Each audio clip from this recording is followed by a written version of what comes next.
Hello students, मैं Sandeep sir, class 9th।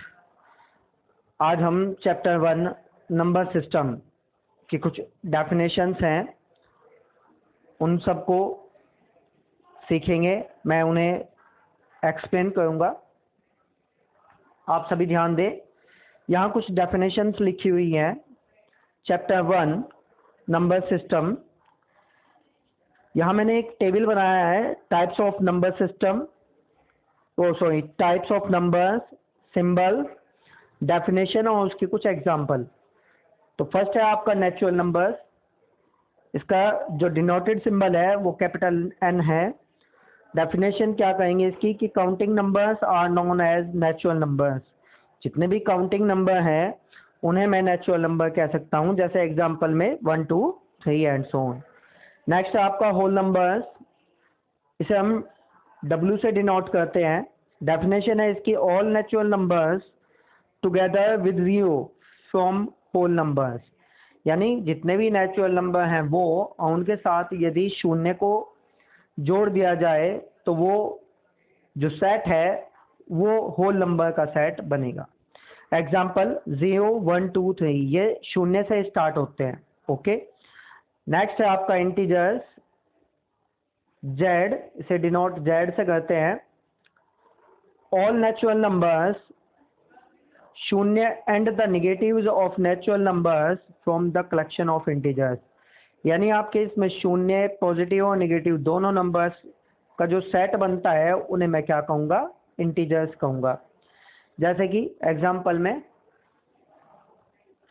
all natural numbers and whole numbers are integers as -4 -3 -2 -1 0 +1 +2 +3 and so on। Okay, ये सभी क्या हैं आपके इंटीजर के सेट हैं। नेक्स्ट है आपका रेशनल नंबर्स, इसे मैं Q से डिनोट करता हूँ। इसकी जो डेफिनेशन है वो है numbers of the form P upon Q where P and Q are integers and Q not equal to 0 are known as rational numbers. यानी आप रेशनल नंबर को P अपॉन Q की फॉर्म में लिखेंगे और ध्यान रहे कि Q जो है वो नॉट इक्वल टू 0 होना चाहिए। जैसे कि एग्जांपल में 3 अपॉन 5 -2 अपॉन 7, ये सभी क्या हैं आपके रेशनल नंबर कहे गए हैं। लास्ट है आपका इरेशनल नंबर्स, इसमें ध्यान दें, इसे मैं Q बार या I से डिनोट करूंगा। इसकी डेफिनेशन है जस्ट रेशनल नंबर की अपोजिट है। रेशनल नंबर में P अपॉन Q की फॉर्म आनी चाहिए और इसमें P अपॉन Q की फॉर्म नहीं आनी चाहिए। यानी यहाँ Q नॉट इक्वल टू 0 होना चाहिए और यहाँ नहीं होना चाहिए। ओके, हो सकता है और नहीं भी। जैसे कि numbers which can not be expressed in the form P upon Q लिख दिया है, can not, where P and Q are integers है and Q not equal to 0 are known as irrational numbers. Example, जितने भी आपके under root में prime number होंगे वो सभी इरेशनल नंबर में होंगे। जितने भी आपके डेसिमल के बाद के जो नंबर हैं वो कहीं भी डिवाइड ना हो, यानी वो चलते जाएं, रिपीट होते हुए जाएं, तो उन्हें भी मैं क्या कहूँगा, इरेशनल नंबर कह दूंगा। ओके, जैसे कि पाई है, पाई इरेशनल नंबर में काउंट होगा, लेकिन पाई की वैल्यू अगर 22/7 आप पूछेंगे तो वो रेशनल नंबर में काउंट होगी। ओके बच्चों, नेक्स्ट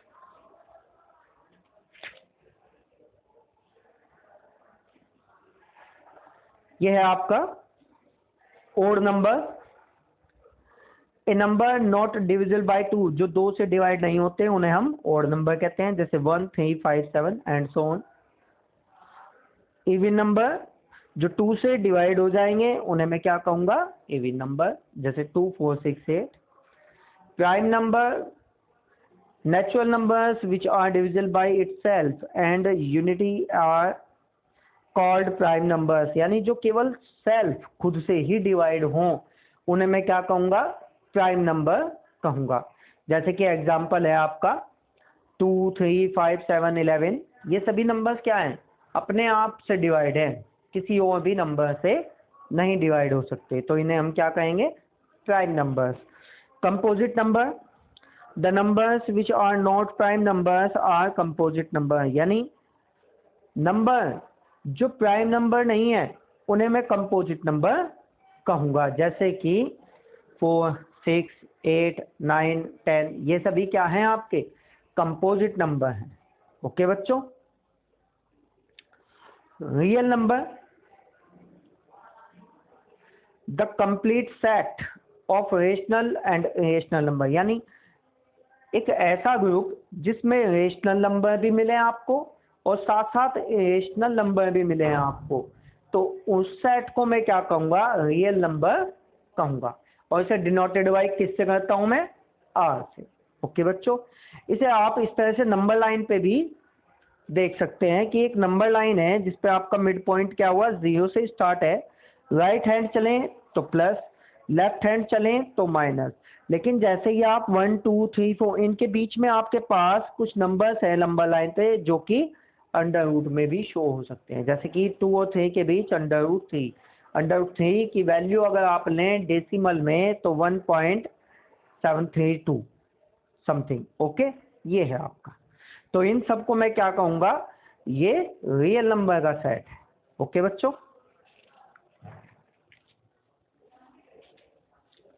नेक्स्ट है आपका कोप्राइम नंबर। कोप्राइम नंबर क्या होता है कि two natural numbers not necessarily prime are coprime if their HCF is 1। ये कहता है कि ये आवश्यक नहीं है कि उन नंबर्स में प्राइम नंबर भी हो। ओके, बस उन दोनों का HCF क्या होना चाहिए, 1 आना चाहिए। जैसे कि एग्जाम्पल है आपका सेट है 1 और 2, ये क्या है, दोनों का HCF कितना आएगा, 1, तो ये आपका कोप्राइम नंबर है। 1, 3, ये भी 3, 4, अब 4 क्या है, प्राइम नंबर नहीं है, लेकिन इन दोनों का HCF क्या आता है, 1, इसलिए मैं क्या कहूँगा इसको, कोप्राइम नंबर। ओके बच्चों, इस तरह से 3, 10, 3, 8 और 5, 6। अब आपके पास एक हेडिंग है absolute value of real number, कि जितने भी आपके रियल नंबर हैं उन्हें आप एब्सोल्यूट वैल्यू फाइंड कीजिएगा।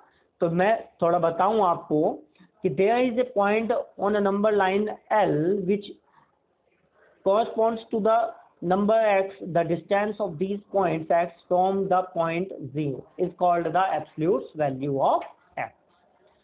The absolute value of numbers positive or negative is always non-negative।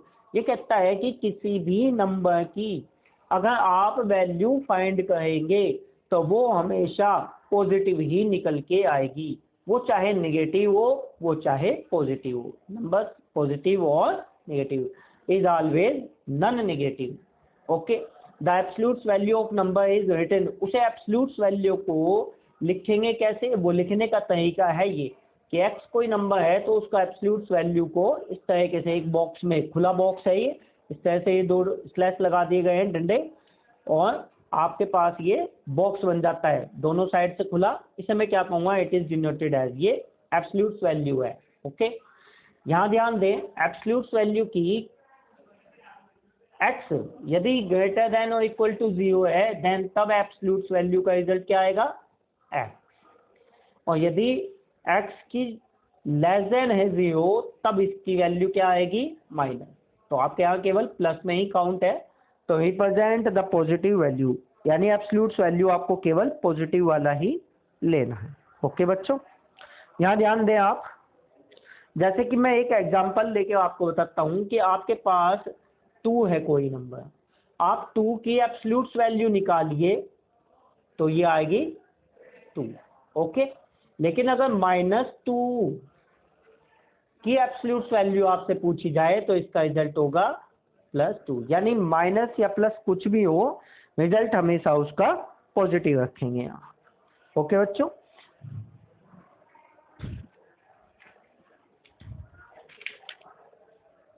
Radicals,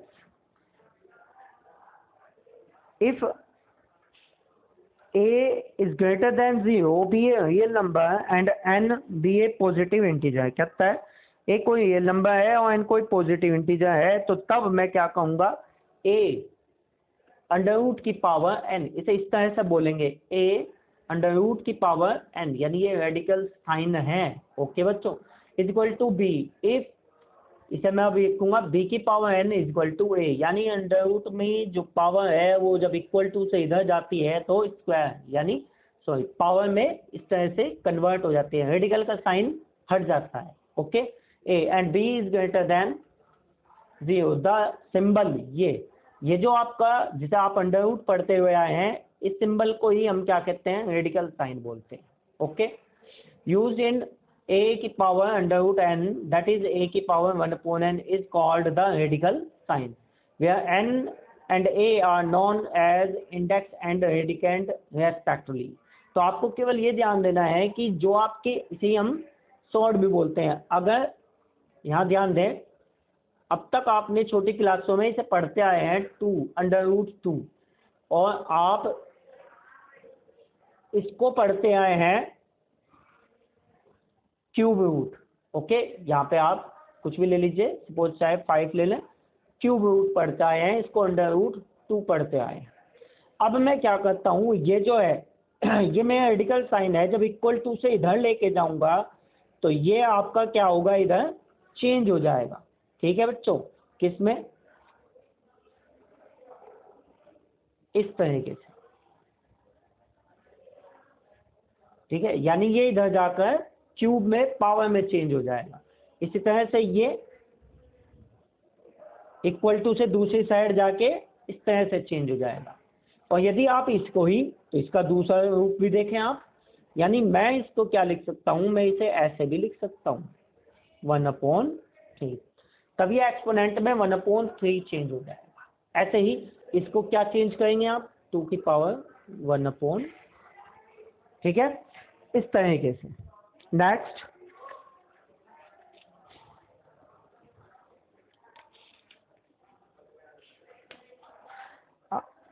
यह है आपका लॉ ऑफ रेडिकल, यानी वही आपके जो एक्सपोनेंट में आपने फॉर्मूले यूज किए थे, उन्हीं को कुछ आगे बढ़ा दिया गया है। देखें आप, let a and b be positive numbers, then ये फॉर्मूले आप जब आपको पीडीएफ भेजे जाएं तो इसे याद करें। अगर अंडर रूट में ए और बी हैं तो आप इसे अलग अलग लिखेंगे मल्टीप्लाई में। ओके, सेकंड, यदि ये डिवाइड में है तो आप इसको अलग अलग लिख सकते हैं। ये केवल लिखने का तरीका आपको बताया जा रहा है। अगर कहीं ब्रैकेट में under root A plus B A minus B है तो आपका क्या होगा, वहाँ डायरेक्ट आंसर क्या होगा, ए माइनस बी होगा। क्यों, क्योंकि आप जब जानते हैं अलजेब्रा में इसका पावर क्या होता है, एक बार जोड़ना एक बार घटाना।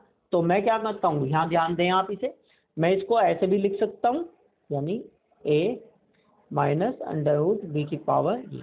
और अभी अभी आपने इस अंडर रूट ए को क्या लिखना सीखा है, 1/2, और इसकी पावर 2 माइनस बी की पावर 1/2 और इसकी पावर 2।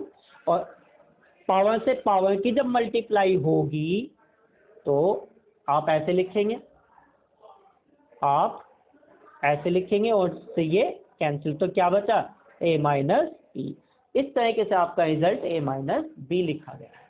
ठीक है, इसी तरह से ये है, अगर फर्स्ट बिना अंडर रूट के है और सेकंड है तो तब भी इसका रिजल्ट क्या होगा, ये होगा आपका a² माइनस बी, तब a² होगा और इसकी पावर से ये अंडर रूट कैंसिल हो जाता है। ऐसे याद करने के लिए हम क्या देते हैं, तो सीधा डायरेक्ट लिखेंगे a² माइनस बी। इसी तरह से a under root A plus under root B का होल स्क्वायर खोलेंगे फॉर्मूले से, फर्स्ट का स्क्वायर प्लस सेकंड का square plus 2 into first into second, इसके स्क्वायर से अंडर रूट कैंसिल, तो a बचा। अब हमने चूंकि अभी अभी आपको ये सिखाया है तो ये हमने डायरेक्ट आपको बता दिया कि भाई जब भी इस तरीके से हो तो कैंसिल हो जाता है अंडर रूट पावर 2 से। ओके, यहाँ पे b और 2 चूंकि दोनों मल्टीप्लाई में है तो a इंटू बी अंदर आ जाएंगे। इसी तरीके से ए बी सी डी अगर अलग अलग है तो केवल मल्टीप्लाई में लिखे जा सकते हैं। ओके, ऐड या पावर नहीं हो सकती। ओके बच्चों, यानी दो ब्रैकेटों की मल्टीप्लाई ओपन की गई है। ऐसे ही आपके क्या है, लॉ ऑफ एक्सपोनेंट है, जैसे कि आपको 8th क्लास में सिखाए भी थे। ए की पावर m मल्टीप्लाई ए की पावर n, तो ए की power m plus n, multiply में पावर ऐड हो जाएंगी, डिवाइड में पावर सब्ट्रैक्ट हो जाएंगी। अगर पावर की पावर है तो वो मल्टीप्लाई हो जाएगी, अगर माइनस में है तो उसे हम अपोन में उतार लेंगे, 1 ये ए की पावर m तो प्लस हो जाएगी। अगर कहीं ए की पावर m/n है तो मैं उसे अंडर रूट में इस तरीके से लिखूंगा, तो जो नीचे वाला n है वो पावर में जाएगा अंडर रूट की, और ये ऊपर वाला यहाँ, ठीक है। इसी तरह से जस्ट इसका अपोजिट 1/n, तो n यहाँ और अंडर रूट ए की पावर 1 आप लिखें या ना लिखें। अगर ये ए की पावर m बी की पावर m बेस अलग है लेकिन पावर सेम है तो आप इसको एक साथ लिख सकते हैं। n ए की पावर अंडर रूट n और उसकी भी पावर n है तो आप n तो ये सेम टू सेम, और ये क्या आ गया 1/n, n से n कैंसिल तो a आ गया। ओके बच्चों, लेकिन अगर डिवाइड में अलग अलग है लेकिन पावर तो सेम है तो आप इसे एक साथ लिख सकते हैं, पावर को एक ही बार। इस तरह से ये डेफिनेशन है, आप इन्हें अच्छे से देखें समझें और वीडियो को रिपीट करते हैं। ओके बच्चों, थैंक यू।